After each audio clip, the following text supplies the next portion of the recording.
여러분 안녕하세요. 저는 이보람 강사라고 합니다. 자, 오늘 이 시간부터요. 여러분 GTEP 라이팅 테스트를 준비하시는 이 학생분들을 위해서 저와 같이 이렇게 공부를 시작하게 되는데요. 그에 앞서서 오늘 간단하게 오리엔테이션 시간을 좀 준비해 봤습니다. 자, 이 시간을 통해서 도대체 이 GTEP 라이팅 테스트가 어떤 시험이고 그리고 또 어떻게 구성되어 있는지를 한번 살펴볼 거고요. 1강부터 10강까지 저와 함께 공부를 하시게 되는데, 자, 교재 보이시죠? 이 교재로 같이 공부하시게 될 겁니다. 자, 이 교재를 좀 간략하게 소개하는 그런 OT 시간 갖도록 하겠습니다. 자, 일단요, 우리 첫 번째 보시면요, 도대체 이 시험이라는 게 어떤 시험인지 소개를 하고 있어요. 기본적으로 우리 GTEP는요, ITSC 주관으로 세계 여러 나라 정부기관과 기업에서 영어 활용 능력 평가 도구로 활용되고 있습니다. 자, 이 이야기는요, 결국에는 이 시험도 다른 시험과 마찬가지로 이 공식적인 어떤 영어 테스트가 되고, 그리고 여러분이 특히 라이팅이 필요하신 어떤 직업군이나 아니면 그런 것이 요구되는 어떤 직업군에서 굉장히 유용하게 사용될 수 있는 그런 테스트다라고 정리해 주시면 될 것 같아요. 자, 기본적으로 이 GTEP에서 GTEP 라이팅 테스트는요, 영어를 모국어로 사용하지 않는 사람의 영어 작문 능력을 평가한다. 결국에는요, 작문 시험입니다. 라이팅 시험이라는 얘기겠죠. 자, 작문의 주제들은요, 보통 이 실생활에 기반을 둔 것입니다. 자, 그렇다 보니까 이 내용이요, 크게 어렵지 않아요. 여러분, 실생활에서 사용하는 단어들과 그리고 실생활에서 유용하게 사용할 수 있는 어떤 편지 쓰기들, 이런 거를 좀 공부하시게 될 겁니다. 자, 편제 응답 또는 문의, 또 상황 설명하거나 의견을 진술하는 등 실생활에서 흔히 일어날 수 있는 문제들로 구성이 되어 있고요. 총 몇 가지 파트냐면 5가지 파트가 됩니다. 그 파트에 대해서는 조금 이따가 확인을 해보도록 할게요. 영어 쓰기에 있어서 올바른 구성과 그리고 표현, 단어들 그리고 문장을 사용하고 있는지를 이 정확하고 객관적으로 평가할 수 있는 문제들로 개발이 된 그런 굉장히 신뢰성 있는 그런 테스트가 되겠습니다. 네, 시험 방식은요, IBT 테스트가 있고요. 그리고 CBT 형식이 있는데 시행 계획에 따라서 선택하시게 될 거고요. 시험 시간은요, 이 시험을 치는 시간만 합하면 이 60분이 됩니다. 60분이 되지만 10분 정도 오리엔테이션까지 포함해서 총 70분으로 생각을 해주시고 응시해 주시면 됩니다. 이 평가 등급은 굉장히 다양해요. 그래서 레벨 1, 가장 높은 점수죠. 어텐틱하다, 즉 거의 원어민이다, 완전 진짜 영어를 하고 있다 라고 하면 레벨 1 받으실 건데요. 그 외적으로도 이제 레벨 2, 레벨 3 해서 레벨 11까지 가서 이제 가장 낮은 점수 레벨이 11 레벨이다까지 좀 정리를 해주시면 되겠어요. 자, 여러분이 이 GWT를 응시하시게 되면 채점 기준을 좀 아시고 싶으실 거예요. 아무래도 채점 기준을 잘 알고 있으면 내가 답변을 할 때 어떤 식으로 풀어내야겠다 좀 감이 오시겠죠. 채점 기준은요, 크게 5가지로 보시면 됩니다. 첫 번째, 이 스타일을 보시게 되는데요. 이 수험자분의 작문에 대한 전체적인 평가가 되겠습니다. 자, 그러다 보니까 각 파트의 주제 및 질문사항에 이 적합한 작문을 했는지 평가하게 되고요. 그리고 작문은 가장 중요한 포인트입니다. 일관성이 있고 그리고 또 설득력이 있어야 된다. 자, 이 부분을 확인하는 게 스타일 부분이 되겠습니다. 자, 그리고요, 우리 중요한 문법 부분이 있겠죠. 아무래도 이 정확한 문법과 문장 패턴 그리고 구두법의 사용이 평가가 됩니다. 자, 그렇다고 해서 너무나 완벽한 문법을 만들어야겠다라고 생각하시다 보면요, 아무래도 작문 속도가 좀 늦어질 수가 있으세요. 자, 그렇기 때문에 일단 정확하게 문장을 하나하나 쓰는 것보다는 여러분의 아이디어를 최대한 많이 쓰신 다음에 마지막 부분에서 한 1, 2분 정도 프루프 리딩을 통해서 이 그래머 부분도 좀 체크를 해주셔야지 고득점을 받으실 수 있는 그런 부분 좀 정리해 주시고요. 자, 그 다음은 이제 vocabulary 파트입니다. 아무래도 이제 단어를 얼마나 적절하게 사용했는지 또 다양하게 사용했는지를 확인하시게 될 거고요.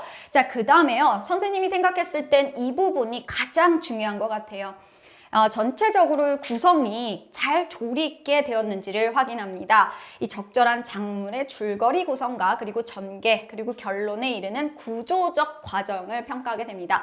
서론, 본론, 결론 또는 편집글 같은 경우에는 오프닝 있을 거고 그 다음에 목적을 밝히고 결론을 이야기한 다음 클로징 멘트까지 이런 식으로 딱 정해져 있는 어떤 구성이 있거든요. 이걸 잘 맞춰서 작문을 하셨는지 안 하셨는지가 중요한 평가 채점 기준이 될 것 같습니다. 자, 그리고 마지막 부분인데요. 우리 내용, 아무래도요 우리 내용이 굉장히 중요하겠죠. 작문의 구체적인 내용 평가되고요. 작문하고자 하는 주제를 뒷받침할 수 있는 내용, 즉 supporting ideas가 장문의 주제와 어긋나지 않게 저는 논리적으로 잘 뒷받침하고 있다. 내용이 굉장히 풍부하다라고 하면 좋은 점수를 받을 수 있는 그런 시험이 되겠습니다. 자, 5개의 파트로 구성이 되어 있다고 제가 아까 살짝 언급을 드렸는데요. 우리 태스크 1 같은 경우에는요. 말 그대로 constructing a paragraph, 즉 주어진 단어를 이용하셔서 그걸 갖다가 paragraph, 즉 문단을 작성하시게 됩니다. 보통 한 8개의 단어가 주어지는데요. 그 8개의 단어를 모두 포함하실 필요는 없고 최소한 6개의 단어를 선택하신 다음에 그 단어들로 일종의 이제 스토리텔링을 해주셔야 되는 거거든요. 자, 시간은요 6분이 주어지고요. 단어 80단어를 채워 넣으셔야 됩니다. 자, 그 다음에요. 우리 두 번째 파트에 가시면요. composing a personal letter입니다. 즉 개인적인 편지 쓰기예요. 아무래도 personal letter 같은 경우에는요. 우리가 흔히 이메일을 하거나 텍스트 메시지를 쓸 때 쓸 수 있는 그런 어떤 실생활에서 많이 사용하는 단어들이나 화제들이 주어지고요. 이 부분에 대해서 좀 편하게 이렇게 글을 써 내려가시면 됩니다. 12분이 주어지고요. 그리고 100단어를 채워 넣으셔야 됩니다. 자, 그 다음에 태스크 3 가면요. 똑같이 letter를 작성해 주셔야 되는데 이번에는 formal letter입니다. 자, formal letter 말 그대로 좀 공식적인 편지 쓰기죠. 비즈니스 영어에 해당이 되는데요. 내가 어떤 요청사항이 있거나 감사의 편지를 써야 하거나 불평사항이 있을 때 그 부분을 이 formal letter의 형식에 잘 맞춰서 써야 하는 그런 태스크가 되겠습니다.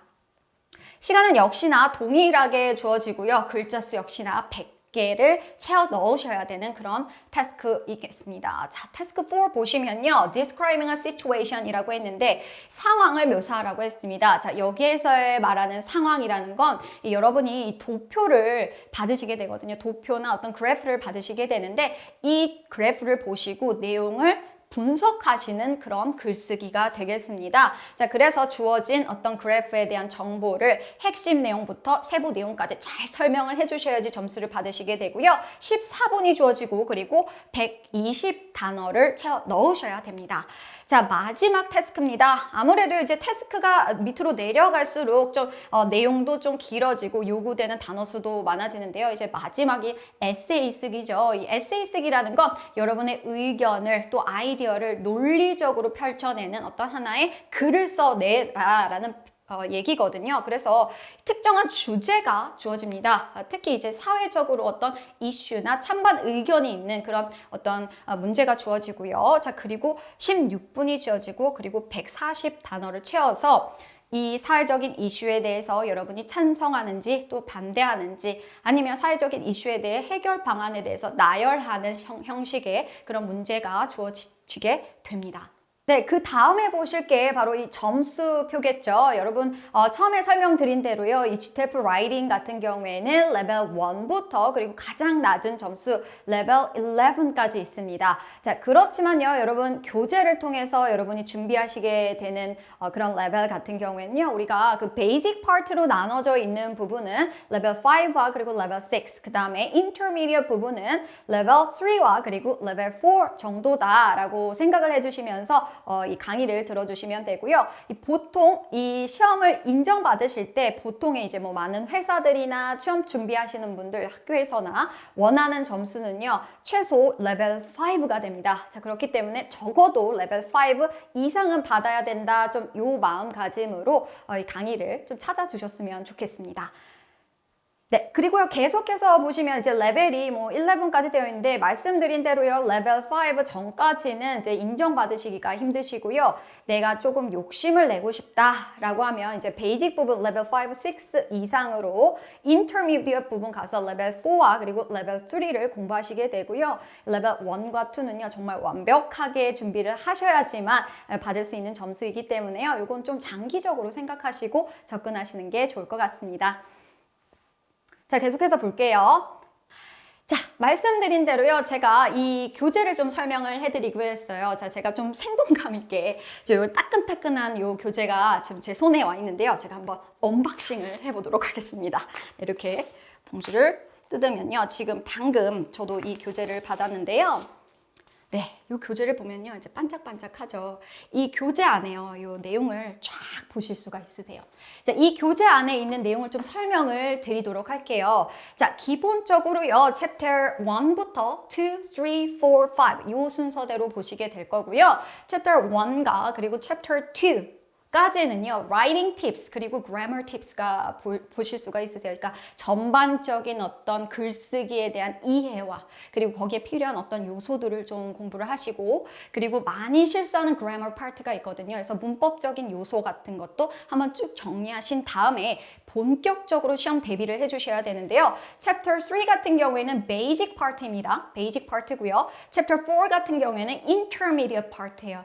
그래서 이제 같은 문제를 두고 베이직을 준비하시는 분들 그리고 인터미디엇을 준비하시는 분들을 한번 골라서 들으실 수 있고요. 나는 베이직부터 인터미디엇까지 가겠다라고 하시는 분은 연달아서 이렇게 공부를 해주시면 됩니다. 자, 그리고 마지막 챕터 5에서는요, 우리 구두법에 대해서 정리를 하시면서 전반적으로 문법도 그리고 글쓰기도 그리고 구두법까지 모두 다 완벽하게 라이팅을 준비할 수 있는 그런 강의 그리고 교재가 되겠습니다. 조금 더 자세하게 들여다보시면요. 이 챕터 1부터 챕터 5까지 구성이 되어 있습니다. 제가 이렇게 빨간색으로 표시를 해놨는데요. 이 부분에서 본격적으로 테스트를 준비하시게 되고요. 그렇다면 챕터 1과 챕터 2는 뭐냐? 말씀드린 대로 챕터 1 같은 경우에는 전반적으로 이 글쓰기가 무엇인지 그게 어떻게 구성되어 있고 또 글의 형식은 어떻게 되는지 또 편지 쓰는 것이 어떤 의미인지 어떤 방법이 있는지에 대해서 좀 간략하게 살펴보는 그런 챕터가 되고요. 이 챕터 2 같은 경우에는 grammar tips입니다. 말 그대로요. 우리 문법에 대한 어떤 팁을 드릴 건데 시험 문제에서 시험을 푸실 때 수험자분들이 가장 실수를 많이 하는 문법 사항들을 모았습니다. 그렇기 때문에 이 부분도 잘 체크하시고 그 다음에 본격적으로 테스트를 준비하시는 게 감점을 받는 위험을 좀 줄일 수 있는 그런 방법이 되겠죠. 그리고 말씀드린 대로요. 챕터 3와 그리고 챕터 4 같은 경우에는요. 베이직 파트와 그리고 인터미디엇 파트로 나눠 놨습니다. 즉 내가 이 레벨 5, 6를 좀 받아보겠다, 좀 낮게 베이직 정도로 받아보겠다라고 생각하시는 분들은요. 이 챕터 3를 좀 중점적으로 공부를 하시면 되고요. 내가 이 레벨 5 이상을 한번 받아보겠다. 자, 그러면 레벨 3와 4를 좀 준비할 수 있는 이 intermediate 챕터까지 같이 공부를 하시면 됩니다. 이 각각의 챕터는요, 시험 전체 전반적인 파트 5, 1부터 5까지 모두를 준비하시게 돼요. 역시나 마찬가지로 intermediate도 똑같이 파트 1부터 파트 5까지 골고루 준비하실 수 있기 때문에 이 부분을 좀 잘 참고해서 공부를 해주시면 좋겠습니다. 이걸 모두 다 끝내시면요. 마지막으로 이 구두법으로 마무리하시게 되는데요. 말 그대로 펑츄에이션이죠. 우리가 알고 있는 어떤 마침표나 아니면 커마 정도가 아니라 그 이상으로 7개나 되어 있습니다. 이 부분 모두 다 정리하시면요. 고득점으로 갈 수 있는 그런 지름길이라 그렇게 정리해 주시면 되겠습니다. 오케이, 자 여러분 제가 준비한 오리엔테이션 여기까지였습니다. 어떠셨나요? 우리 GTF 라이팅이라는 테스트가 어떤 테스트인지 조금 이해가 되시고요. 그리고 이 교재 여러분 함께 공부하시게 될 건데 굉장히 흥미롭지 않나요? 여러분 굉장히 기분이 좋으시죠? 저도 굉장히 기분 좋습니다. 저는 이 교재를 가지고 이 내용을 바탕으로요. 이 1강부터 10강까지 여러분에게 강의를 해드릴 예정이니까요. 강의에서 이제 좋은 모습으로 찾아뵙도록 할게요. 자, 그러면 오늘 여기까지 하도록 하겠습니다. 여러분 저는 1강에서 찾아뵙도록 할게요.